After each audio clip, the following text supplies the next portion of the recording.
Gore Club Podcast. This is the Gore Club Podcast with Steve Vessell, Ace, and Deathmetal Dave. Wait,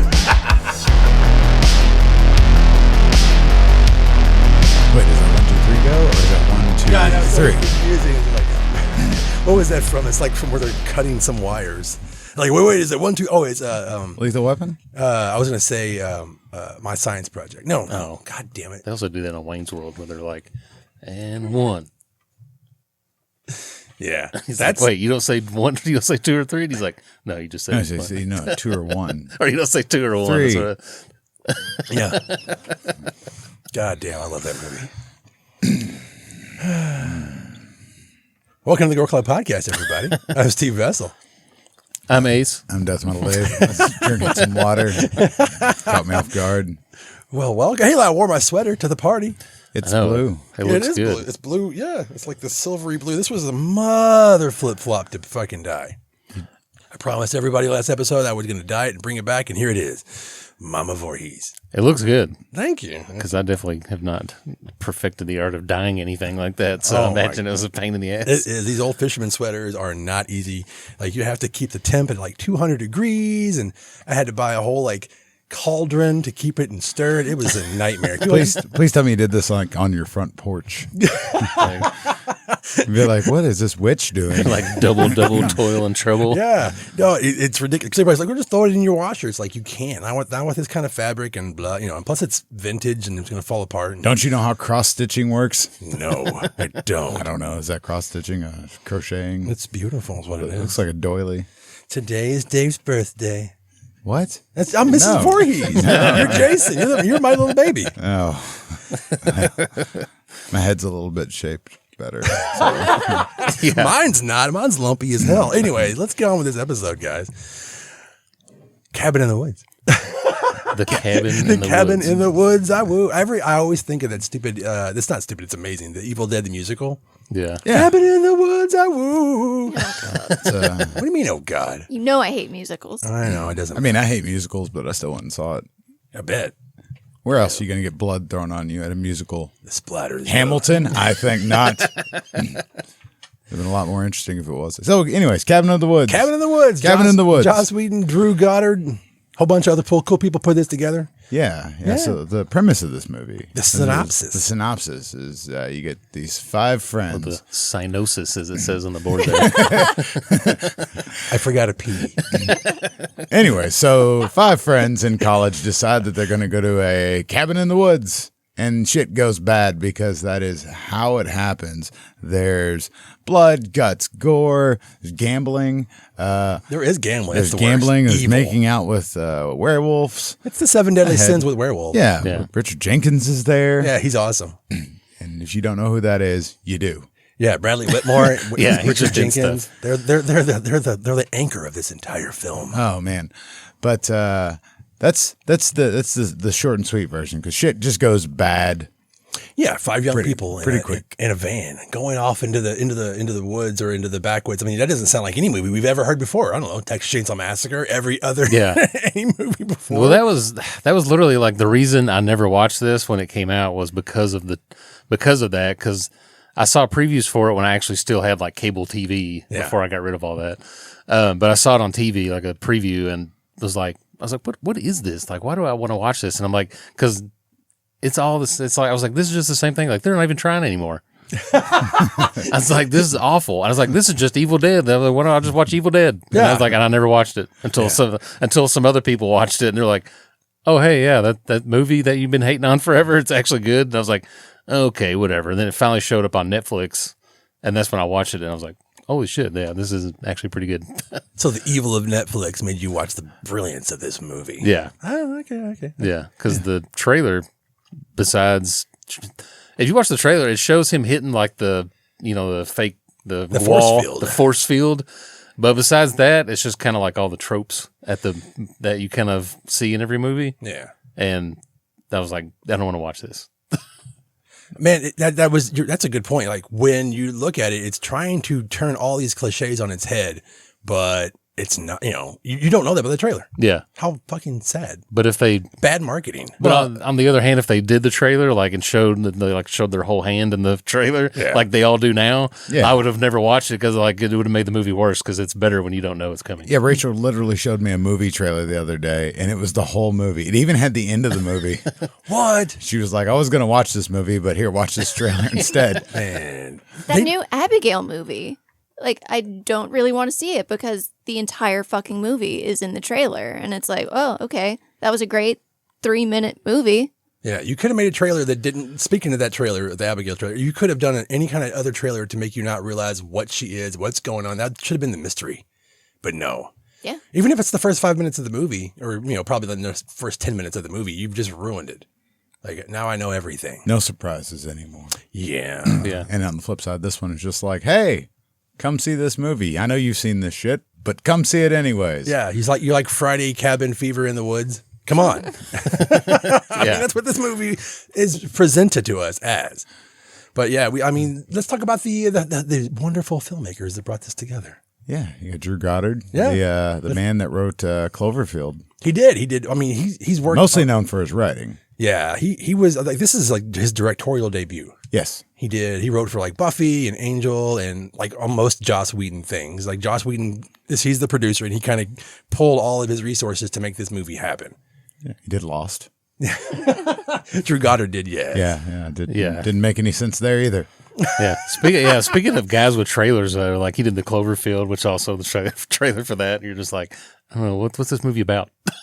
But at least that one made you want to go see the movie. Yeah, that one did. Look, man, everybody thought it was a Voltron movie because they couldn't tell what the fuck was going on in the trailer. I remember you talking about that. Yeah, so people were like, oh my God, it's a lion. And they're like, it's fucking Voltron, man.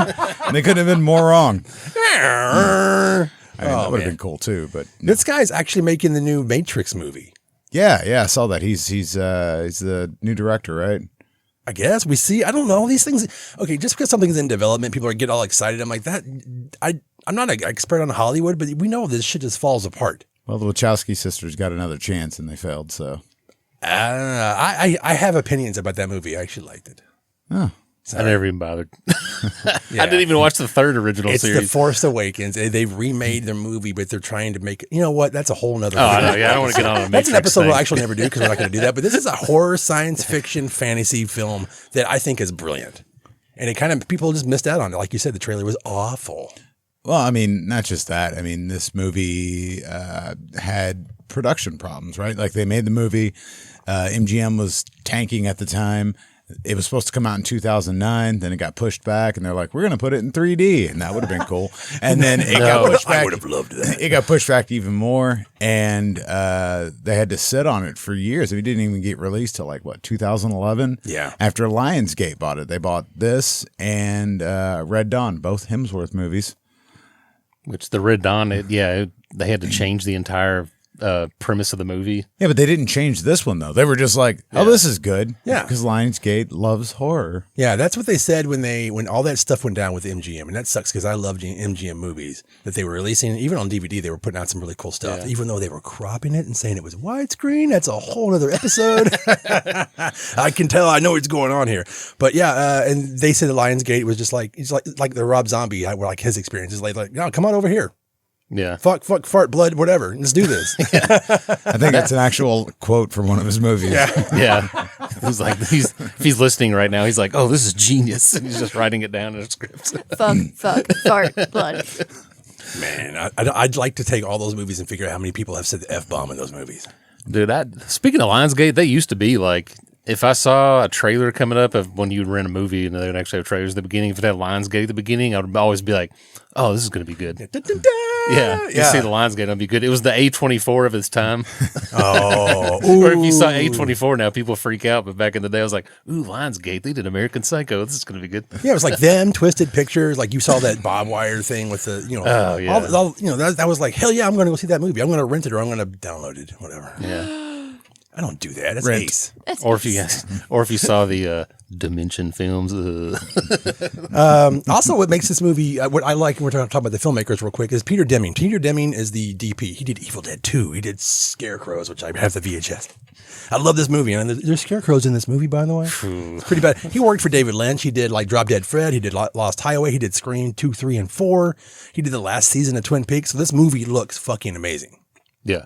The editor is Lisa Lasik. She was 24 at the time, and she she hits all those moments. I think, and in like from the cliche version to what it is, she makes all those moments happen, and that's what's it's important to me. Editing, man. There's a great. I've probably mentioned this on here before. There's a great Patton Oswalt thing where he talks about men making film and then the women who edit it who actually make it good. Where he's just talking about. He's like, guys are up here. He's like, oh, I'm just shooting film. Yes, I'm a man. I'm shooting film.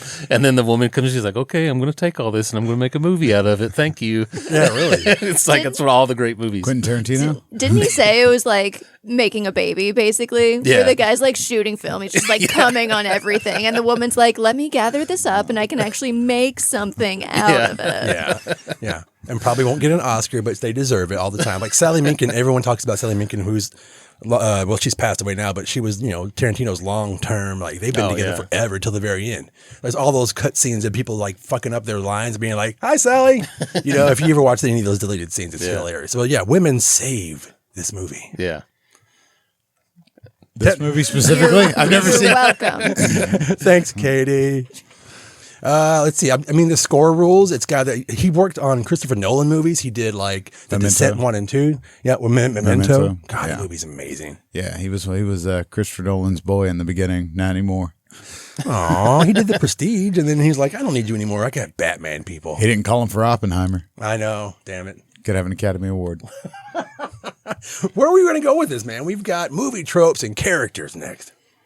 The characters are interesting because you have this group of kids that are one thing at the beginning of the movie, and then they morph into another sort of character for the purposes of the ritual. Yeah, the ritual. The ritual. Which I think the ritual is an important thing to mention. Oh, it's extremely important. Like, okay, you have apparently each culture has their own version of the ritual. Right. So like they all have like this connection to the inner workings of hell. Yes. The old gods. Old gods. Well, they have to. You have to have this sacrifice because if you don't, shit's going to go bad. The old gods are going to wake up and they're cranky. Yeah. And like these like old, I was thinking about this too, and I was like writing stuff down. I was like, these old gods or whatever are such like little bitchy assholes about this because they're just like, make a sacrifice for me. Oh God, like I'm so great. Like you have to do these specific things or I'll destroy the whole planet. Like what do you care? Like, maybe they were like, we're going to make a game and see how long they can do this for. Yeah. We don't know. We never see the old gods. Sort of. Tentacles. Sort of. But big hand. Yeah, it's just a Big big hand. dumb hand. And every time they'd mention old gods, my mind always went to Lovecraft. I was like, oh, it's going to be like this huge, like, Yeah. yeah, just imagine if Stuart Gordon and Empire Pictures had made this. Oh, yeah. Yeah, Fish Pail. monster. That would have been cool. Yeah. But yeah, so you have this ritual and you have the other cultures, but they reference like The Ring, where they and the failed ones, The Ring, King Kong, what was it The Thing? John Carpenter's The Thing. You got Outpost 31, right? Oh, yeah. Lots of references to other movies, but back to the characters. But I love all those scenes because they're great for movie tropes, which we definitely need to hit on before this is all over with. We will. But yeah, the characters. I mean, I made extensive, ridiculous nerd notes on all this stuff that's pretty much unnecessary. But I think this is kind of important, so I'm going to espouse here. Okay. Yeah. Well, tell me about it. Okay. The whore. What's your favorite character, Dave? Why?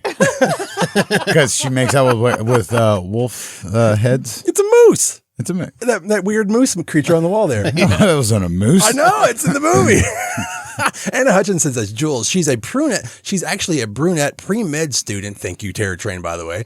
And bleaches her hair blonde before she doesn't realize she's poisoned herself before we even meet her to make her dumber. Yeah. The whole point of this movie is that they're trying to give us these movie tropes and then change the characters. After that, you've got the athlete, which I call him Thor Hemsworth. Yeah. Which is which is kind of crazy that it's pre-Thor because when they made this, I don't think he was Thor yet. No, he wasn't. He wasn't known for that. But then by the time it came out, you already had like Avengers was in the works and everything. And that's what everybody knows him for now. Is just every time you see his face, he's forever going to be Thor until the end of time. Yeah, Fat Thor. he plays Kurt. Kurt, who's actually a good-looking sociology major, and what's he do? What is he? He's on full academic scholarship. Right. But yeah, he's a jock as well. But it's like that's not important. But they did find a jock. I wonder how they chose these. So in the complex, you have these people who created this whole environment so they can sacrifice, make the ultimate sacrifice. So each country has to do it. Who do they find first? Did they just scour the world? I mean, what the fuck? It can't be that far from the campus, I guess. We don't get to see like the pre-event, like what all goes into it, like research and development, I guess would be the R&D. Yeah. They're in the movie too. Then you have the scholar Jesse Williams as Holden McCree. He is a jock, and he's actually a jock, but he has the best hands on the team. Yeah, and he's the one that knows the Latin. Yeah, I know. But they have him as a scholar. So I love that the whole switch on that character. Then I've got the fool, Fran Kron. Yeah. As Marty Mikalis. I'm going to butcher that last name. Bikalski. Don't look at me like that. The stoner. Yeah. Because every good horror film needs a stoner. There's two voices of reason in this movie. It's him and and what's his name? Agent Truman, who's played by Brad White, he's the only other voice of reason, and he's not, Do you mean Bradley Whitford? Brian White. No. Oh. Brian White he's the new guy. Yeah, he's the new guy. He's the only one who's looking around going, this is not okay. Like, none of this is okay, but we have to do it. And I guess that's okay because we have to kill these people. He's like the voice of reason in the movie because you couldn't just have all these people doing all this crazy shit without somebody in the movie being like, this is insane. Like, what are you all doing right now? Why are we doing this? Why are we doing this? What is this board for? Yeah, explain. What are all these? He's the exposition guy who has to show up. That way they can explain the movie to him without looking at the camera at the audience and being like, this is the plot of the movie. Everybody got it? Let's go. They don't want to break the fourth wall. So it's a great way. It's a great character. Both these characters, they kind of work together, even though they don't even know each other. They're not even in the same room. But you have Marty, who's just like, this is crazy. What are you all doing? And then you got him on the inside going, this is crazy. What are we doing? They're probably both smoking a joint earlier and like, man, this is crazy. And I love that too. He's the stoner. They choose him as a stoner, but he's what was his what was his character? I mean, I think he is just a stoner. He's just a stoner. Yeah, it's perfect. I don't know if they chose him first and looked at his circle of friends and been like, oh, this is it. This is perfect. R&D fucked up because they gave him weed and they're like, the weed is supposed to make him stupid. And he's just like, I'm fucking paranoid, man. Like, he had his own weed. He mixed them together. He created what they call a spliff. As the kids call it. They call it. What do they call it? He called it himself. He's like, it's the womb of weed or the weed of womb. Like he's a womb of reefer. That's it. Yeah. Oh my God. He's just like, forgive me. But he's the one who he can actually hear the voices, knows what's going on, or at least figures it out. And then we've got the Virgin, Kristen Connolly as Dana Polk. The Virgin is introduced to us by her panties, and she's dancing in front. She's in her panties, dancing in front of a friggin' open window. So we know she's not the fucking virgin. She even says it like, I'm not a virgin. Yeah, well, we work with what we have. Work with what we have. Yeah, she just broke up with, or no, she was just broken up with her by her professor via email or whatever. So she's obviously the whore. Damn it. Yeah, dating the professor at the college. That's nice. Yeah. Well, they do. I didn't really pay attention to this the very first time I watched this, but they do a pretty good job setting all these characters up at the beginning, where it's like you think of them as one thing, but then when they start talking, and he does the joke about, like, who taught you this? Where did you get these? She's like, I learned it from you, like the old drug commercial, but it's like talking about her books from college and stuff, which I think is hilarious. And then the setting up the thing with her being a virgin, but then she's like, no, I've been sleeping with my professor for like 6 months or whatever. Right. But, so if you're like most people, you're settling into your popcorn, you're talking to your friends, you're seeing all this cliche shit, and you're like, oh, whatever. And if you're talking through all these scenes, you don't grasp actually who these people are before they get there. Yeah. And like Chris Hemsworth just looks like, every 80s like handsome man in a movie. Like he's basically like Ted McGinley and like every like Revenge of the Nerds. Like when he gets to the lake, he calls himself the gorgeous man. Yeah. When he jumps in the fucking lake, I'm like, oh God, what a perfect douchebag. But he wasn't. Well, it's just like Holden. He puts on the glasses all of a sudden. All of a sudden. And it's like, really subtle, man. And it's just like the 80s thing. It's like, oh, now you're a nerd. You got glasses on. I think that's why this movie is super divisive. Like, I've talked to so many people who are like, this movie sucks. I hate it. Because I think if you're watching it just as like a casual watch and just like talking through it and making fun of it, which we all do with movies. Especially if you're at home. Yeah. But if you haven't actually truly watched this movie, it's so easy just to disregard it as like, oh, it's just basically a remake of an 80s slasher. And that's not what it is at all. No. I read the book. Oh yeah. The adaptation. Nice. That book.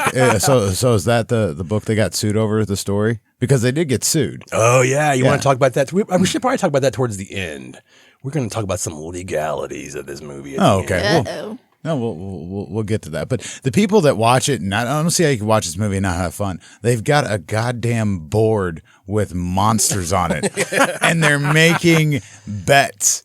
Because the other part of it is you have to choose your own death. So they've got several things set up around the house and around the property that are going to have a tie to a certain monster. So you have Bradley Whitmore and you have Richard Jenkins, and they're like in charge of this complex that are trying to make all of this happen. And and it's so blasé. They've been doing it for so fucking long that it is a joke. They have to entertain themselves. That's why they're so disillusioned. So when we get to this point where they're like, get in the cellar, and then just flies open, and nobody goes, let's leave. Yeah. No. It's so Evil Dead. Well, but there's also little things like they release gas in the house, right? And they're like, all right, turn up the gas. And then, you see it coming through the vents. But the people there don't know it. They're just being drugged and dumb. Yeah, put in the beer, put in the hair dye, put in the weed, even though they said they did all the weed. And then it's supposed to, the whole point of that is that they're supposed to choose their deaths. But they have to, obviously they've rigged the game. And what happens is that the first thing you see is like the cellar door opens up. Instead of them just running away and going, okay, well, I think we're done. They're like, let's go down there. And you see this amazing cellar. Yeah. And honestly, and to go as far as like the two guys in charge of everything, that's perfect casting because Bradley Whitford is just the guy you think of as being just a guy in a movie who's just in charge of something. Like he was on like The West Wing and like Revenge of the Nerds 2. Yeah, and most people I think just know him from being the bad guy in Happy Gilmore not Happy Gilmore, the Tommy Boy, or the one before that with Adam Sandler. Happy Gilmore. Happy Gilmore. No. Yeah. The one before that. Or no, not Billy Madison. Billy Madison. Billy Madison. He's the bad guy. Ace. Don't listen to that bullshit. He's the bad guy in Billy Madison, and he just plays like the rich snobby, and he's just basically kind of doing that here, where he's just the guy in charge who's like, I've had enough of this. I don't really care. Yeah, he's such a, he's waiting for the tequila to hurry up and get here. Yeah, good, great. I mean, those two people casting him and Richard Jenkins together in that as the guys in charge, I think, is amazing. What really, once they get into the movie and you start seeing them talk about stuff, they get to the gas station attendant guy. And when they cast him, and he's just even him when he's talking, he's like, I got him going down. He's all serious, and even like Bradley Whitford's like, okay, dude, like chill, like it's just that kind of stuff is what makes it. I imagine it's like your first day of work versus your 2000th day of work. Like, oh my God, yeah, they're just having so much fun while absolute mayhem is happening. Yeah, but it all starts by hitting the cellar and getting into the cellar. Yeah, get into the cellar. Let's get into the cellar, guys. Okay, because you started. I was trying to get us back in. Get into the cellar. This is the creepiest episode of Antiques Roadshow ever, where everything's cursed. So they get into the cellar, and you that's where you have to pick your poison, right? Pick your death. Pick who's gonna kill. But they don't know this shit. They're just grabbing, like, oh my God, look at this, and they almost grab a few things, but the gambling portion of it, everybody's betting on what they're going to get. So people are like, oh, they're going toward that one item that's going to bring this monster. Oh, they went right past. Like, oh, that looks like from that movie. That looks like from that movie. There's some hero props in this cellar. So by the way, if you're watching this on YouTube, tell us which one of what do you think some of these are? Because there's so many, and apparently everything in that freaking cellar is connected to something. And I tried to do it. I was like, man, there's so much. Like I've got the conch, the book, the music box, the locket, the mechanical ball, of course. There's a Maltese falcon in there, the ballerina shoes painting. I've got a vanity covered in perfume bottles and combs, various fedoras. I don't know, with fucking Buster Keaton going to come out and kill us? God. There's lamps. I've got pictures of horses, one way, one another. Why not? You got one looking this way, one looking You've that way. got the wedding gown. You've got film cans and a huge, friggin' fortune teller machine. I really paused this movie a lot. I would leave if you're staying. Let's say you're like an Airbnb, and then you go like downstairs, and the people have all this shit in their basement. Like I would leave then. I would just see it. I wouldn't be like, oh man, these people are pretty unique. They must be collectors. So when you go to VHS Fest, if that's a thing. When I get to VHS Fest, I go in the basement of this house we rented, and there's a bunch of crazy shit down there. I'm just be like, well, guys, heading back to Kentucky. Yeah, let's see you later. You're not going to grab the conch? Yeah, I'm going to pick up the book with all the weird Latin in it and start reading it out loud. Never read it out loud, Ace. Oh. That's a great part of the movie. Is like, I dare you all to go upstairs.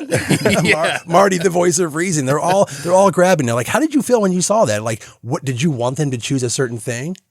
Or you were just like, I don't know what that is, but I think the Hellraiser sphere to me is obvious. It's one of the most obvious things. When I saw that, I was like, oh, I see what's going on. Which they credit that being in the movie as Fornicus, Lord of Bondage and Pain. Yeah, I love that. I wish they would have explored more of those characters, but we'll get to the characters in a little bit. But yeah, especially when we dig into the whiteboard. Oh yeah. But I mean that whole scene is so fucking good, and of course he keeps hearing all the voices that they don't hear, which is like, read the Latin. Yeah. And Marty's like, come on.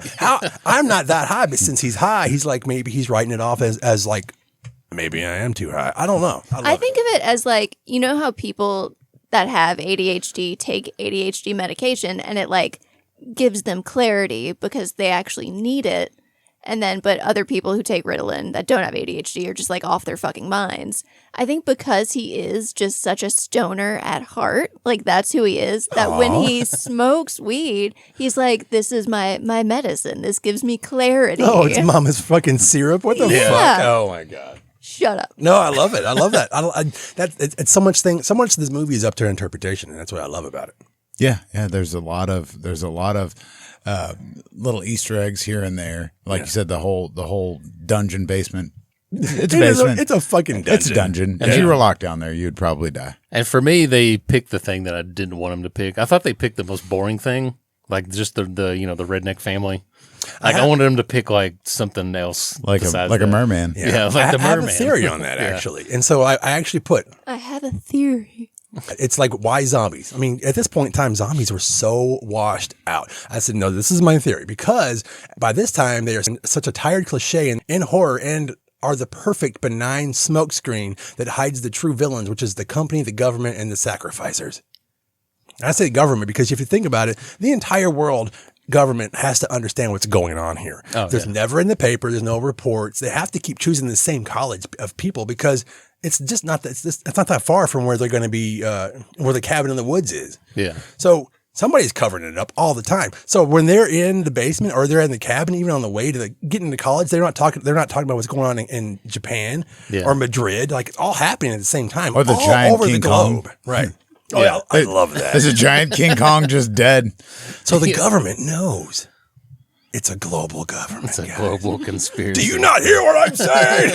It's them, Steve. Oh God! This is what Alex Jones watched this movie and he was like, "See, it's a documentary. I wrote this. I'm the ghostwriter of." Yeah, no, but I think that was just my take on it. Is like they found the most fucking mundane character because everything else is so fantastical that they just like these are the torture killers and they can make them a family. And now they do make sure that you note they're not just zombies. It's zombie redneck torture family. Yes. Yeah, I know. Poor Kevin the intern got fucked. Yeah. That one girl walks up, she's like, I had zombies. He's like, no, yes, you did. But. It's like, what did he say? Baby seal? Or no, he said something ridiculous like that. He was what? Do you remember what it was? No, you're right. Yeah. He's like, whales and I don't know, baby. I forgot what it was. Doesn't matter. Edit. Now that they've chosen the redneck zombie family, torture family, pain lovers, whatever the fuck they are, whatever. Now we get to see it come to fruition on the board, right? So they've got the board, and I'm going to talk about the board, Steve. Do it. It's very important. They have a big whiteboard with all kinds of monsters on it. I have the visual companion. The visual companion, yes. He's got it right there. And they basically are all gambling and saying... I'm like a script reader. There you go, Dave. Which one? Who's going to pick what? And you've got... man, there's a lot of those. There's a lot. Vampires, Dragon Bat. You You like deadites and molesting tree. Dismemberment goblins. I really wanted to see the dismemberment goblins. Though you do see them in the movie. But, But like I remember pausing it and being like, "What is that? What the fuck does that say?" I didn't have that fancy book you have, Steve. Sorry. With your bookmark. Yeah. Okay. So it's got. You just had to pause the DVD real quick and try to read it. I have a list, or I can actually go off this book because this book, I bought this and I still have the receipt from 2011. Nerd. It's got werewolves, alien beast, mutants, wraiths, zombies, reptilicus, which I always got that confused with the big snake, but whatever. Zombies. Very important to note. I just had to repeat that. Then you've got clowns, witches, sexy witches. I don't remember seeing them. Demons, the Hell Lord, which is what you're talking about. Great value Hellraiser. Evil Dead fans and Dave, the angry molesting tree, the giant snake. See, I got those two confused with the reptilicus and then whatever. So if you know all these things, like point them out and tell us in the comment section. Let's see, Deadites. Kevin, which is, I fucking love that. Kevin? Yeah. Just Kevin from Sin City. Yeah. It's so fucking great, man. What a great thing. You have a mummy, you have the bride, which I don't remember seeing that, but that's such a, what do you got? I remember seeing The Bride. Did you really? Yeah. Okay. It's a wedding thing, so I naturally gravitate towards it. I was like, ooh, wedding dress. Hey, Bride. Oh, see, I'm thinking of like the Bride of Frankenstein, but you're right. Okay, I'm totally wrong. Because she's attached to the wedding dress that you see in the dungeon. Yeah, it's all interpretive until you actually see it and point it out, Katie. Thanks. That's exactly what I want everybody to do. I got Scarecrow Folk, Snowman. Do you have a list? Oh, I've got a whole list here, and it says, go ahead. It says who even bet on him, which is really weird. Is the vampires weren't the finance department? They went with the werewolf for some reason. I figured that's where they would go. But maintenance was the one that picked the zombie redneck torture family. Yeah, I mean, there's a lot on there. Snowman. Is it Sasquatch, Wendigo, Yeti? So those are together. Yeah, but Snowman is not. I wanted to see Big Frosty coming around going. That's like the Russian team whenever they only get the snowman in the cold countries. And that was another thing I thought about. Like, all of these creatures can't work in this cabin. So everything that's down there, maybe it's specific to like this area. You can't just have a massive fucking, I guess you could have just a huge reptilicus monster coming out, but that would encompass like the whole area. I'm thinking of reptilicus like from the movie. We don't know how big that dome is. It's true. It's like the Hunger Games. They can control the climate inside of it. Yeah, it just gets cold. It's summer 1 minute and fuck, there's a snowman outside. They walk outside and there's 8 snowmen and one of them is going to kill them and they don't know which one. Oh my God, it's like the best ending of Krampus. Yeah, it's just like one of those zombie movies where they're walking through the zombies trying to be quiet, except it's snowmen. Dismemberment goblins. You said that one. The Sugar Plum Fairy, which that's the one with like the ring face, right? They actually like show her. dancing. Yeah. There's like the music box when you open it up. I think that was her. Yeah. Then you have the Merman. Oh. Yeah. And just gallons of blood coming out of that blowhole. I guess it's like be thankful that you've never seen one of those. They're super messy. The cleanup is like insane. It's really a mess. Yeah. Unicorn. I fucking love that. I'm thinking it's the one from Legend because that was an angry unicorn. Yes. I mean, you do see it at the end. Yeah, where it just fucking impales someone. But I also think, like, what movies did these come from? Like, obviously, they're all inspired by something. And then this is a weird one to me. There's the Huron, which is basically a Native American. Yeah. And that one, so I actually looked that up and why. I was like, what the fuck? How? That's a little weird. And it's because of when this movie is supposed to be set when all this was originally happening back in the 1800s. Oh, yeah. Oh. So they're scared of the natives. I was like, that's fucking brilliant, by the way, to include that as a fear. So it's like old Chief Woodenhead's going to fucking wipe you out, buddy. I fucking dig it. I've got, let's see. Yeah, you Sasquatch dolls. I don't remember that. Maybe they're thinking about the baby face killers. Doctors, the jack-o'-lantern. I don't remember that one. No. That would have been fucking cool. Yeah. Giant and twins. Giant. Could the jack-o'-lantern be like Sam? Maybe? I don't know. I mean, I don't think we see him. Please point him out in the comments if you all have seen the jack-o'-lantern. Oh my God. But There's just so much to see in that movie when they hit that fucking purge button, Dave. You know, in a perfect world, they would make a TV series out of this, and each episode would just be like the scenario where the clowns come out, or the scenario where the witches come out, and then the next episode is like, oh, the sexy witches is this, and then you just get to see how that plays out for each one. Which I guess you really could make a series out of like the main cast dying every time. Yeah, but you have a rotating cast. It's a brilliant idea. But then, the Just bad guys Groundhog's always win. Day it. Yeah. Oh my Well, God. there's that quote towards the end of the movie where I think it's Dana that says like these monsters are from nightmares, and it's the Sigourney Weaver character that's like, no, these are what nightmares are from. So they're older than even our fears. So I think being able to go back and just see the origins of all of these monsters would be fucking fantastic. Yeah, it's unlimited, I think, because somebody came up to either Drew or Joss, probably Drew, and he was just like, they're like, hey, when's the sequel coming out? He's like, did you see the end of the movie? Yeah, but if you take it the way you all just talked about it, it's endless. Each season could be one full movie. You know how most seasons are. Or another spinoff. We get Duke Creighton, right? Oh, God. And he goes and he rounds up the monsters. He's just out in the woods and like watching the teenagers like, I don't think so. I don't think so.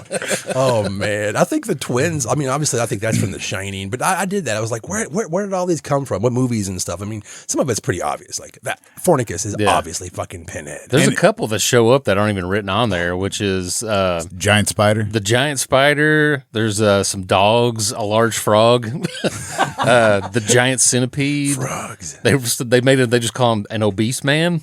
Which, there's two different blob-like creatures. There's a robot. And See, I thought that was like from Runaway. Yeah. And for some reason, there's a trio of KKK members that are on there. Holy crap. I never saw that. Yeah. I need to freeze frame it even more, man. Well, I mean, it goes back to what you're saying with the Huron. Yeah. You know, it's what people are scared of. So I guess They threw him in there in the 60s. Okay. Yeah. You're right. Because, African-American couple going into the whatever, or like say a whole crew going in and like, oh God. Yeah. That's the Mississippi version of it's Billy's uncles coming to get us. It's like, oh shit. That's why this movie is so amazing for hardcore horror lovers, is because there's so much, like, it's basically all Easter eggs. It's a movie just of Easter eggs for us horror nerds to be like, ooh, this is from this and this, like. Oh yeah, this movie should just be called Easter Egg. It's just That would've one been a better big Easter trailer. egg. Because while I'm watching it the very first time, I was like, oh man, that's from that, that's from that. I was like, oh, this is just all the Evil Dead references. it was a lot of fun. Angry molesting tree. Angry molesting tree. Which we did see. We saw. There's the Kraken apparently, which was the tentacle monster that came to the roof and grabbed Amy Acker. You brought up Sigourney Weaver. We haven't even talked about the director. Should we? Sure. Let's dig into her now. The person before we get to Sigourney Weaver. Backtrack us, Dave. Yeah, just backtrack for a second. So people start dying, and then everybody, I'm not going to go into everybody's deaths. Some of them die in hilarious ways. It's in the trailer, but and they think everything is great. Everything's great. Everything's on track. Everybody fucked up, but. Not America. We don't fuck things up. So they're all fucking partying and stuff, right? Yeah. We're listening to Roll with the Changes, man. It's a big party. Yeah. Ba-da-da-da-da. Dude, that song, I never liked that song until I saw it used in this movie. And I was like, oh, man, that goes so well with he's beating that girl on the dock in the background. And they're just toasting and as soon as you are able, singing that song. Matthew Buckner is kicking Dana's ass. And they're partying like it's 1999. Yeah, it's a great time for them to be alive because they're still alive. And that scene comes down to editing. That's why I needed to bring up the editor earlier, because those moments are captured, and that whole scene was done live. They had to project all those images. They didn't put it in later. They didn't have the money. It was 2011 or whatever, 2009. Yeah, when they didn't think hey, we'll just digitally replace all these screens later. They had to push play. Everybody had to act. And some of the people in the scene had no idea what the fuck they were doing. They're like, okay, now just party. You're over there drinking. You're gambling. You're trying to hit on this guy. And then they're looking up going, what? How am I supposed to ignore this shit? To me, You've been doing this a long time. It's fine. To me, it's such a fucking callback to 70s exploitation films, which I have a deep love for. But the original Last House on the Left, when you're seeing these scenes of just unbelievable torture and horrible things, but the music is just these hippies, and the road. Oh, yeah. Oh, you got David Hess going. Yeah. Wheels turning. Yeah. Oh, my God. It's a great fucking scene. It is. And they don't even realize it. What's going on? They don't realize that the pandemonium is going to start, because my favorite scene in this movie is the elevator scene where the stoner, Marty, and the virgin get two everything, and they figure out what's going on. They get into the facility. They get into the facility. Yeah. They get into one of the elevators, and they're like, "Holy shit!" And there's that big like shot of all the monsters in their cages, right? Oh, yeah. And their little cubes, their cubicles. Which is, I don't understand. Is this a magical thing? How is this working? How are these elevators I was like, okay, this is definitely fantasy. And like that, as someone who always kind of shits on modern day werewolves in movies and how they look, I think the werewolf in this movie looks amazing. He does look badass. It looks super scary. And yeah, I was like, make a movie about that werewolf. Like, I want to see that. But that guy actually was in he was in the Underworld movies. He's played werewolves a couple of times, and then they used him. And they had an animatronic head that they were going to use, but they said with the energy he brought to that role, they really didn't need that head, except for a couple of scenes like you see where he attacks somebody actually like physically. But yeah, that's like, if I'm in that elevator and I see that werewolf like pop up in the glass like that, like in the movie, I'm shitting my pants. Like, oh, absolutely. That's terrifying. But they're all partying in that scene, and then there's the phone call. Because they think, and this is the thing I didn't realize until a rewatch, is when they think that Marty is dead, they always pull that big lever. Yeah. And then the blood comes out on these huge old ancient stones, and it fills the silhouette, and it drips down into where I guess it's supposed to be like satiating the god. Yeah. So when they do Marty's, there's a huge rumble that wasn't with the other ones because the gods know that he's not dead, but we don't. Yeah. There you go. While we're talking about just the sets and like effects and stuff like that, the actual facility itself is like the most poorly designed. To say you're in a position where you basically have to keep the world from ending like once a year. And you're doing it out of like the worst designed facility ever. And like they haven't updated any of their stuff in like 30 years. Like 40. Yeah. Like everything. Well, just like the nuclear launch facilities, they're on like DOS. Yeah. For a reason. God, upgrade to like Aloha or Toast or you wouldn't want Square. You wouldn't want somebody hacking into that and be like, what does this do?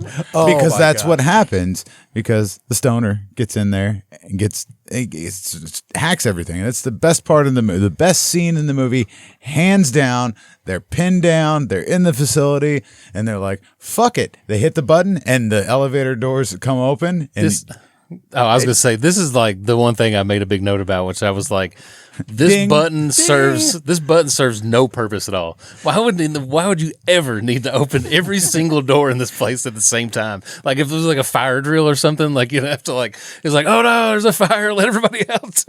Exactly. And I think it's an homage to things like Bride of Frankenstein and things like that. They're like, you have the lever that just can destroy the entire laboratory for no fucking reason. Yeah. I mean, we see that trope in a lot of movies, and we're going to get to obviously a lot of the tropes that are in this fucking movie. And that's one of them. But I love that because they get pinned down by a SWAT team. Because we realize we're told that it doesn't matter as long as they die in a sequential order. It doesn't matter if she lives or dies, but Marty has to die. Yeah, so they're actually like, "You get the fuck out! We got to kill him!" And they're like, "What?" So they get pinned down in the lobby, I guess it's like the office of the lobby. And then that's when she sees the purge button, and he's like, "Well, let's get this party started." And then it's just so good because you hear the ding and everybody's like, uh-oh. And then just every monster on that whiteboard comes out. Water out. They just all come out. Giant snake, giant bat. But like, how would you rather die? I think I'd rather just have the SWAT team shoot me and then get ripped apart by like a group of angry clowns. But in their mind, they're like, fuck it. We're going to die anyways. I'm taking all you motherfuckers out with me. That's brilliant. That's just fucking brilliant. So that's why they did it. But then you get all these like little scenes of like the clowns running around trying to stab people. There's a fucking unicorn. Yeah. And there's just like doctors like performing surgery on someone out of nowhere. Yeah. Just unneeded surgery. Unneeded surgery. That's when all those little scenes are just brilliant. You see the scarecrows, they attack, the other voice of reason. Like I said, the Kraken comes and gets Amy Acker. You see, there's like, they describe them as Lost Boys vampires, but if you look at them, if you freeze frame it, because I'm like, I didn't see any vampires because I'm looking at this huge dumb, it's amazing, a snake monster. Yeah. But if you look off, you see like these Lost Boys meets Nosferatu vampires. All these little bitty scenes are great. This movie is such, like you said, Easter egg the movie. And Richard Jenkins and Bradley Whitford just like start freaking out.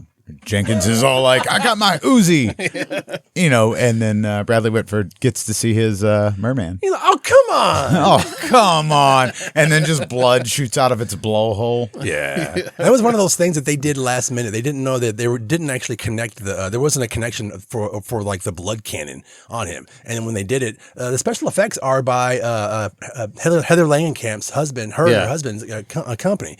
And they were like, well, we just hooked it up to the biggest fucking thing that we could find to blow blood. It went on for like 5 minutes or something. Like, it was like crazy shooting amount of stuff out. Yeah. So Heather Langenkamp and her husband, David Leroy Anderson, they created over 60 fucking monsters. Go ahead. I was going to say, that's his fucking name. The Academy Award winner. Yeah. Heather Langenkamp's. I like that we refer to him as Heather Langenkamp's husband, though. Yeah. Because how often is it always like so-and-so's wife and she's nameless? And I'm aware of that. That's why I don't do that. Yeah. He's been doing special effects since before they ever met. But and he came up and he's an Oscar winner with Rick Baker. But he no designed offense, the Freddy I care. glove. But I really care about him because I'm like, she does special makeup effects. Like she was actually on set. She changed her name in the credits so that you wouldn't even actually know it was her. It's Heather L. Anderson. Huh. Yeah. I don't even know how he could do this movie. I did not know that. Yeah. I don't even know how he could do this movie because as far as I know, he died because Freddy killed him in his pickup truck. Because that was a documentary, right? Oh, That's where fantasy comes in again. I love this effects house. I don't think it gets talked about enough. So there you go. That's all I got. Yeah, it's okay. We can go back to the management, Sigourney Weaver. Oh, yeah. So let's talk about Sigourney Weaver, Dave. Let's talk about her. Ripley. The director. Ripley. The director. She is the director. She's in charge of everything, but not really because the old ones are in charge of everything. She has a telephone. She's middle management. Yeah, she's upstairs with the telephone going. That's not right. Bring. Answer the bat phone. Answer the bat phone. This is not good. Hey, guys, you didn't do your fucking job. Get back to work. Yeah, and this was a role that was actually, I think they thought about using Jamie Lee Curtis. They had a couple other people, but she was the second person they contacted, and she was like, oh, I get this. Let's do this movie. Yeah, I definitely feel like she would be as much as I love Sigourney Weaver, she definitely has like, oh yeah, well I guess Jamie Lee Curtis said no, so you're calling me? Thanks. Yeah, I don't know how much of those stories are true, but they said that she was at the top of the list. But I can't imagine Jamie Lee Curtis not wanting to do this. Yeah, like what else was she doing right then? I don't know, man. I don't know. They were really surprised to get Richard Jenkins because he had just been nominated for The Visitor. Yeah, they're like, he's going to go in the Oscars in like a couple of months. He's not going to do this movie. And of course the old standby is like, all he can do is say no. He got back with them in like 6 hours. He's like, I get it. Let's do this. Yeah. Yeah. And the movie would not be the same without him. No, him and Bradley are so fucking good. From the time you see them, you think you're watching a different movie. Yeah. And really for me, they keep the movie going for me. Cause like, honestly, all the people that are like the main cast, which is like, all the five, the cliches, like I'm sure they're all so unlikable to me. Like I don't like any of them. So like, and they probably do that on purpose they make their characters a certain way. Like the big dumb jock starts acting like a dumb jock, even though he's not like that. But they kind of all start fulfilling their roles towards kind of like all these people are unlikable. I don't care if they die. Yeah. And like even the stoner kid, I'm just like, God damn, we get it, dude. You like weed. Like you got a huge bong. Like that's hilarious. I want that bong. Like thing costs $5,000 to make. They wasted that much money on that's right. Yeah. Because it's actually functional. Yeah. It's a functioning thing. It actually works. And they had to like train this guy how to smoke weed out of it or something. They didn't have to train. They got professional weed smokers to come on set. Well, Katie was talking about him. What is about his, like they had to keep him in baggy clothes? Yeah, because he's fucking ripped in real life. Like, this dude is jacked. Like, him and Chris Hemsworth, if you saw them shirtless together, they looked very similar. So they were like, fuck, we can't have our stoner nerdy boy looking like, Thor over here. Looking so yoked. They put him in extra baggy clothes. Yeah. So, but there are a couple instances that you can see where, like, his sweater just catches on his arm for a split second, and you're like, oh shit. The pythons, baby. We're like, wait, you're not a nerd. Nerds don't work out. Nerds don't have muscles. But it was a surprise to me to see Sigourney Weaver in this movie because going into it, she's not like top billing or anything, right? I didn't even recognize her voice when I first heard it. Yeah. Right. But then you see her and you're like, oh shit. And she's like, you gotta die. I'm sorry. Yeah. Like, we're all fucked if you don't die. Or, hear me out, kill that kid. Kill him. And then we'll let you live. You'll be the virgin. I'm not a virgin. It doesn't matter. Yeah, This comes down to the choice. It's a great part to talk about. Like it's a real Sophie's choice. Oh, wow. Wow, Ace. You need to stop watching this shit, man. Fucking Steel Magnolias next week. Steel Magnolias next episode. Ace. But yeah, let's talk about that. I mean, I love that. She basically she calms everything down because at this point we're all hyper like, and then she just comes out of the shadow and she's like, because you're young, we have to kill you because it's just part of the ritual. It's part of the ritual. You got to do it. Your parents did it before you. It's just part of being an adult, kid. I mean, you can blame your parents because you're so good looking. Yeah. And young and hot and vibrant and fuck. But that was a really cool scene because she's got the gun. She's thinking about it for a second, right? She's like, I guess. I guess I got to kill my friend here. And then he's just like, oh, there's a big fucking werewolf behind you. You sure you want to shoot me? But he doesn't say anything. Yeah, he's like, I'm sorry too. Yeah. Because she raises the gun to his face. She's like, I'm sorry, Marty. And he's like, wow. Okay. I don't know. In that situation, what do you do? Like you're sitting there and like, I mean, if you kill a guy, then you got to live with the trauma the rest of your life of having killed your friend. She's not getting out of that. Or everybody just dies, and you're like, do I want to live like for the? I mean, what are you gonna do after that? You have to just go work for that company. I think this whole scene adds even more layer to the movie that we're already talking about because this is the ultimate sacrifice. Do you sacrifice? Okay, no offense. If Katie's at home and it comes down to you and I'm shooting you in the fucking head so I can go home to Katie. Yeah, I've kind of. Hopefully, she says the same thing. Yeah, that's just one person. Yeah. Jesus Christ. I guess I would have peed. I would be like that way. If you lived, you could be like you look at the old gods and be like, look what I did for you. Like, oh, dude, I would have your picture on the mantle. Then, like the rest of your life, maybe you have like maybe you're just kind of they're like, we'll take care of you. You know, you helped us out. Yeah, right. Because if you're still upstairs and the things are going according to plan, you just wake up the next day, everyone's fucked. And if you've survived, because it doesn't matter if you live or you die. But if you live, what's the next day like to you? Yeah. How do they let you leave? Do you get to call the cops? No, because the government's all connected. You're just going to go back to class like the next week. Well, yeah, it's just like this is Camp Crystal Lake, Dave. We don't talk about it. Like the little Asian kids, right? They all did the song, and it's like, yay! It turned into a little frog. What a great scene! Like it's just a normal occasion. Yeah, this just happens in Japan. A water ghost comes back, and the kids have to kill it. Yeah, just go home. Mom, guess what I did today? Yes, another water ghost. Yeah, got it. Because does it happen every year? Is it every 10 years? I forgot. Maybe I missed that point. I don't think they say. They may say it at one point, but it doesn't matter because it's happening right fucking now. Yeah. In the movie, that is. So what would be the choice then? What would you choose? I just questioned you, Dave.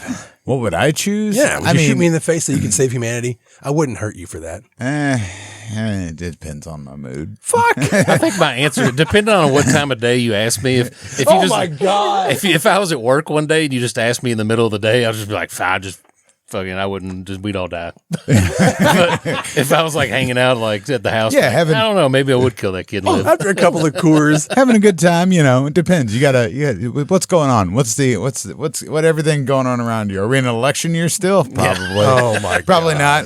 I'd be like, I don't know, I got Judas Priest tickets like for next month. It's going to be pretty good. Like, is it just all humans that die, or does every living, like, are all the dogs dying? I can't be responsible for that. Yeah. Okay, what does the dog die say about this movie? How they made it, the impression I got was everything gets turned back to how it was. Now, if you're like, we always talk about Lovecraft, like if you remember that, it's like, it's like the Big Bang. It's like nothing. We're going to be, the old gods take over. And apparently there's several, and only one of them needs to sleep, so they all sleep. That's total Lovecraft. Oh, yeah. I mean, they definitely drew some comparisons. Yeah, I don't think the world just implodes or explodes or gets taken over by lava monsters. I think it's like it could be decades of torture and us running, and that could be another whole nother sequel. Just because this big, huge hand comes out of the ground smashes everything and kills them instantly doesn't mean that like over in Utah they're like, did you hear that? Oh yeah. I mean, yeah. You could definitely make a sequel out of with this movie. I mean, they made a sequel after Halloween H2O. They cut off Michael Myers' fucking head, and they're like, oh wait, no, we didn't. Like if you had like Cabin in the Woods 2, it'd be like it would cut to him like, actually, when the fist came down, it only destroyed that one part of the country, and everybody else lived, and now Jason became a baby again, and the next one he's not. And then Busta Rhymes shows up. Oh no. God damn it. Cabin in the Woods, motherfucker. I don't know. I just think that's a great fucking premise to end the movie. And let's talk about some of these tropes that just got turned on their heads. I've got the Japanese horror trope, the dropping the knife trope, because we all complain about all these little things that are in the movie. Yeah. And she's like holding the he calls it a trowel, but it's actually like a half of a shear. It shocks her. Yeah, and he just touches a little button on this ridiculous NASA fucking keyboard, and he drops the knife. And you talked about the gases in the cabin. Yeah. Yeah. He's like, we should stick together. We'll all do this together. And he's like, oh shit. He runs over, hits a little ridiculous glow button that probably says, the split up button. Cabin gas. And he goes through, he's Cabin like, gas. yeah, we should split up. Like, I love that part of this movie. I also let's have sex in the woods trope. Oh yeah. I don't know about you, but I'm in a cabin with my buddies. I'm going to fuck either in I'm going to fuck in the basement. Yeah. The black room. Just You're gonna lay be down. fucking by yourself down there because I'm not going Be down like, there. I've got Dave and Ace. I can figure this out. I laid down these horse paintings for you. Yeah. It's like I'm not trying to get poison ivy out here in the woods in my nice private parts here.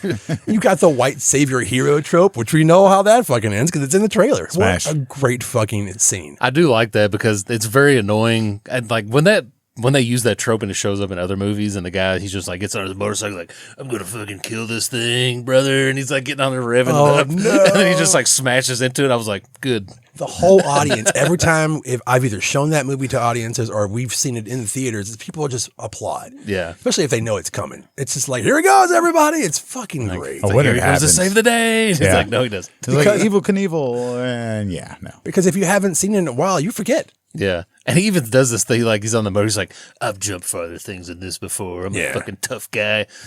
He's like, not so much now. No, Thor, Houdini, or whatever his name was. Who was the cavern jumper guy? Oh my God. That was Thor. No, in real life. What's Evil his name? Knievel. Oh, Evil Knievel. I just said it, Dave Steve. just said it. Shut up, Steve. Bart Simpson. But I think what's so great about like overturning the tropes in this movie is that we've all seen horror movies where the characters make the stupidest fucking decisions. And you're like, why? Why does someone always have to fall down? Why do you always have to split up? And this explains it and gives it a reason of like, no, these people aren't just stupid. They're being manipulated. And that is the truth. They're being manipulated the whole time for one goal. Death or life. Because like, okay, I got some quotes here from the movies. Like, they all suffer and die at the hands of the horror they have raised, leaving the last to live or dies as fate decides. It's symbolism that matters, not truth. That's fucking cool. I love this. I love a lot of the dialogue in this movie. Each culture has its own well of sacrifice, one with one god that must be appeased. As long as one sleeps, they all do. And I obviously put down, it's like, this movie is a must rewatch. You have to keep watching. You have to watch. You buy the goddamn movie and just pick it apart, nerd. Yeah, it's got the rewatchability factor. I also love too. We were watching this at Gore Club in person not long ago. Yeah. There was somebody had sat down there and they had never seen it before. And then like literally, you can always know it's a good movie whenever someone comes in, they've never seen it. And then like 5 people around you are like, oh, you've never seen this before? And everybody's excited that you haven't seen it. Now we get to hang out with you while you experience this for the first time. That's how I was like, this is a good movie. That's, people, at least 3 to 4 people said that to that person who was like, I've never seen this. And everybody's like, oh my God, you have to like pay attention to this, like watch it. Yeah, you don't want to ruin it for them while everybody around them outside, of your little bubble is ruining it. Like you want to look over and see the look on their face when they're like, oh man, this is all being controlled by some weird organization. Puppeteers. The puppeteers. Oh my God. He has some of the best lines. So I wanted to go back to the very beginning of the movie because it actually pertains to the end of the movie. And it's Marty's he has like a little soliloquy. He talks about like society is binding. Everything is filled with is filed or recorded or blogged, right? He said chips are in our kids' heads so they won't get lost. Society needs to crumble where we're all just too chicken shit to let it crumble. You will come to see things my way. Then at the end, he has his last words. Yeah. As jumble as I just said that, I mean, I was like, that's fucking great. You're not supposed to say those things, stoner kid. I know. Foreshadowing. He says that in that shitty like rambler. It's not a rambler. It's like a big Winnebago on the way. And at the very end, he's like, giant evil gods. I wish I could have seen them. That would have been a fun weekend. Those are the last words of the movie. And before, Popeye comes out and smashes everything. I'd like to know what the gods look like. Yeah, just one big hand. It's just a hand. It's just got feet on the bottom of the arm. So giant hand, feet right here. Yeah, it's like a Frankenhooker or whatever. Like, oh no, it's like a torso, boobs upside down with a mouth. Yeah. Oh, I mean, it could be whatever you want. It's old. Giant fish. are we going to talk about Joss Whedon? We don't really have to. I mean, he did write the movie. He was a producer. I guess he's a piece of shit, right? I mean, I think so much has been said about Joss Whedon. Yeah. And I think, like I was kind of talking about earlier before we started filming, I don't put him on the level of like a Harvey Weinstein or a Bill Cosby, because he's not, he's not a rapist, but he's a misogynistic man that probably had a lot of internalized misogyny that he didn't realize, but he was abusing people because of it. And I don't care what your background is, like what kind of trauma you've been through. It's not right to corner people and yell at them until they cry. Like it doesn't matter if you're a man or a woman or whatever. Like that's just not a nice thing to do. And I think a lot of people, his behavior has kind of colored his filmography, I guess. And yeah. I think there's a way to separate the art from the artist.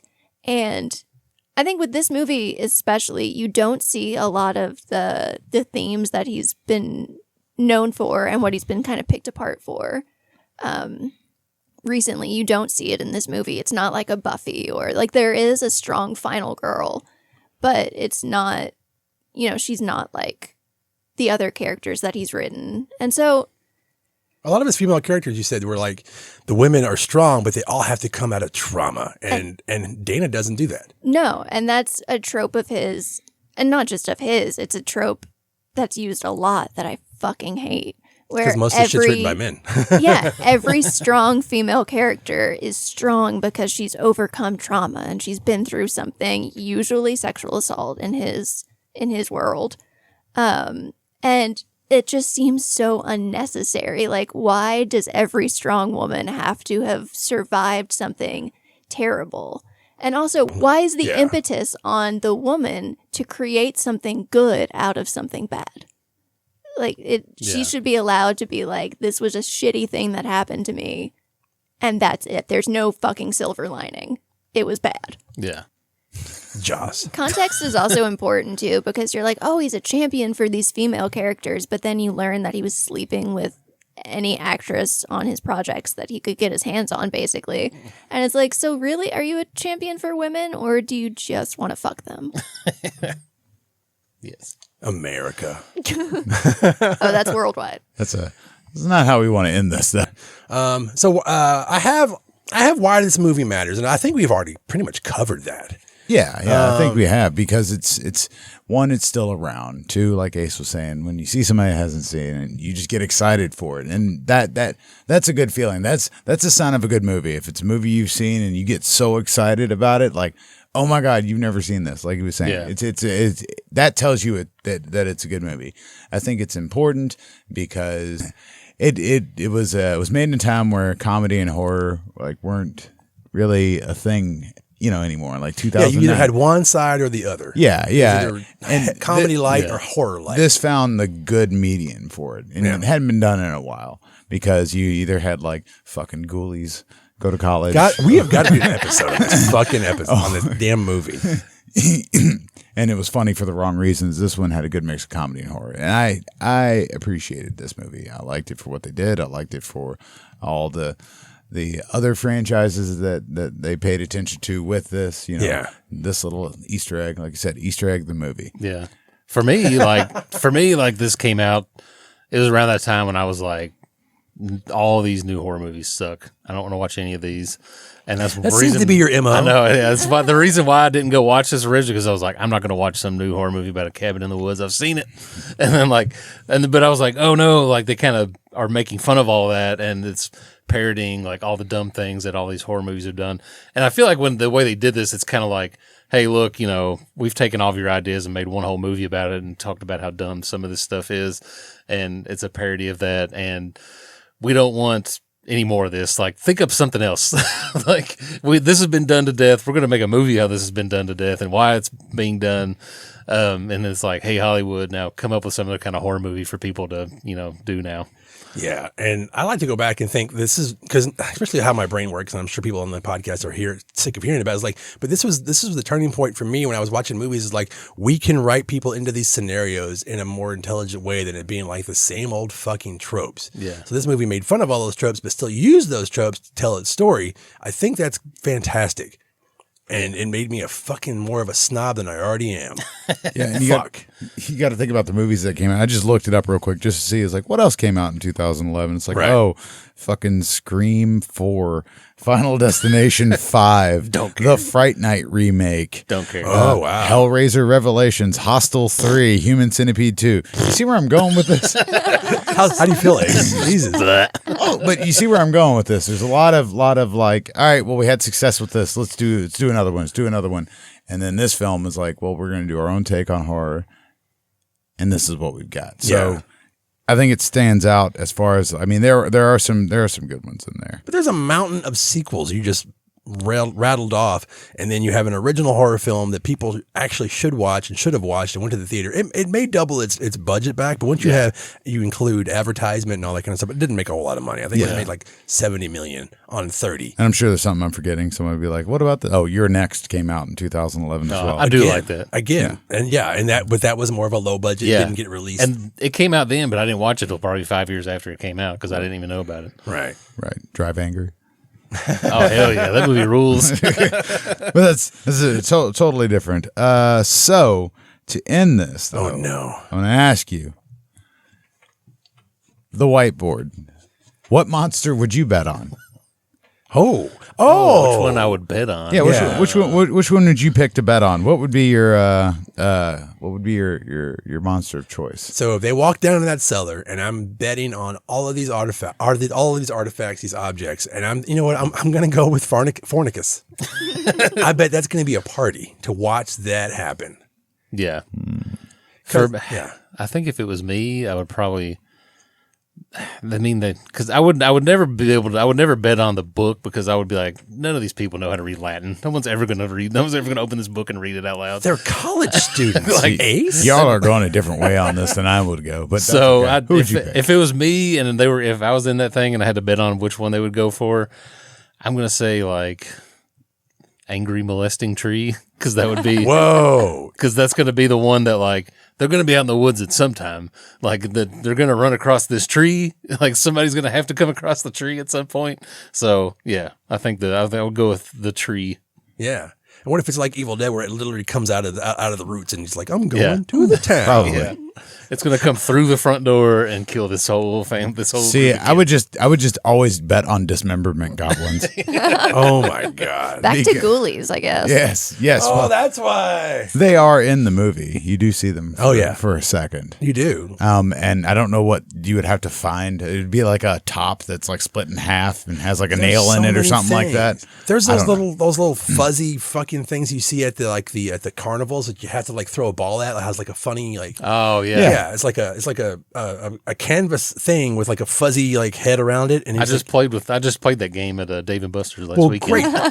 What fucking monster? I guess maybe The like the clowns. clown. Okay, yeah. The creepy ass clowns. How do you get the doctors? In what situation are you somewhere where a bunch of doctors show up and perform unneeded surgery on you? I mean, you don't know. It's probably like a scalpel or like there's like a keys to a Porsche or something. The kids are let's go to the old abandoned hospital and see what's going on. I was thinking someone's like rooting through the medicine cabinet and like, ooh, painkillers. I'm going to steal these. All right, so I've got another question. That's the Eastern Kentucky bird. I was gonna say, I bet Katie's gonna you're gonna pick the goddamn wedding gown. No, I'm not going to pick the wedding gown. I'm going for the Sugar Plum Fairy because people see she was associated with like a music box, I guess. I don't know. I got confused with that and the ballerina slipper painting. I don't know, but go ahead. If it's a painting, though, then it would be different from the music It's a little box. painting of ballerina slippers, and then the music box, which I originally thought would be the ballerina, but whichever. I think because it plays, correct me if I'm wrong, but it plays like a Nutcracker Dance song. of the Sugar Plum Fairies. Yeah, I'm not who sure knew? if it's that exact one, but I don't know why to put that together. Yeah. I think Dave's like, people don't associate, or people don't think that there's going to be something horrific tied with something that's like cute and pretty and beautiful and little. And like a Rubik's cube with gold on it. Like, yeah, you mean people didn't think there was going to be anything crazy with that? So You didn't think Fornicus, the Lord of Bondage and Pain, would show up, but he did. you're like, shit, I'm gonna just take off my jacket. I'd be like, yeah, man, Fornicus rules. This would be my question, and people can answer this. If the Gore Club podcast was part of the Murderers and Cabin in the Woods, what item would they use to summon us? Oh Would no! it be an iPod? Would it be? I don't know. I don't know. It'd be like a sick Mortician demo tape that somebody left somewhere. And I'd be like, oh, awesome! I'm going to play this, and I start playing it, and then it's just Will Reimer comes out and kills me with a shotgun. Oh my god! Just hear the drum machine. Oh, well, that's hilarious, guys. God damn it. I guess we're done with this movie. It's something that we obviously talked about. You need to rewatch this movie. If you haven't seen it, we've fucked it all up for you. But we go watch it anyway. The goofs of Gore are the worst at spoiling everything. So don't watch us or listen to us if you want to actually not know about a movie we're going to talk about. Yes. Yeah. Indeed. So we're going to get out of here then. Get us out of here, Dave. Thanks everybody who's watching and or listening to us. You can find us on Anchor FM, Breaker, Google Podcast, Overcast, Pocket Cast, Radio Public, Spotify, Apple Podcast, Castbox, Verbal.com, Facebook, YouTube, Instagram, I guess, maybe. Steve's got an Instagram, whatever. I'm reading. Anyways, he's reading. So yeah, find us, like, share, subscribe. Tell us what you think. Bye. Bye.